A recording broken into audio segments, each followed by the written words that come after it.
Hi friends, welcome to HR collections అండి. ఈరోజు video అయితే సింపుల్గా అయితే ఎలా ఫ్రైడ్ రైస్ చేసుకోవాలో చూపిస్తానండి. టమాటో సాస్ కానీ సోయా సాస్ కానీ ఏమీ యూజ్ చేయకుండా నేనైతే సింపుల్గా అయితే చేస్తానండి. ఇలాగే ఒకసారి మీతో కూడా షేర్ చేసుకున్నామని చెప్పేసి వీడియో అయితే తీస్తున్నాను. సో ఫస్ట్ అయితే కళాయి పెట్టుకొని ఆయిల్ కొంచెం హాఫ్ స్పూన్ వరకు కొంచెం అల్లం వేసుకొని వేయించుకున్న తర్వాత 2 ఎగ్స్ కూడా వేసుకొని బాగా ఫ్రై చేసుకోవాలండి. కొంచెం కరివేపాకు కూడా వేసుకోండి, కొంచెం సాల్ట్ కూడా వేసుకొని అయితే బాగా వేయించుకొని పసుపు కారం కూడా మనం ఒక 1.5 స్పూన్ వరకు నేను కారం వేసాను. మీకు తగినంత మీరు వేసుకోండి. వేసుకొని బాగా కలుపుకున్న తర్వాత ఉడికించిన రైస్ అయితే దాంట్లో వేసి హై ఫ్లేమ్లో ఒక 5 మినిట్స్ అయితే బాగా ఫ్రై చేయండి. అలా ఫ్రై చేస్తేనే చాలా అంటే చాలా బాగుంటుంది టేస్ట్.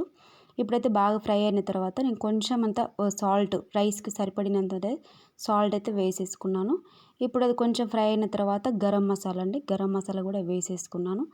కొంచెం కొత్తిమీర ఉంటే మీ దగ్గర వేసుకోండి, నా దగ్గర అయితే లేదు, అందుకే నేను వేయలేదు. ఈ ఫ్రైడ్ రైస్ అయితే ఒక 5 మినిట్స్ అలా కొంచెం ఫ్రై అయిన తర్వాత మనం సర్వ్ చేసుకుంటే ఫ్రైడ్ రైస్ అయితే రెడీ అయిపోతుందండి. Please subscribe my channel.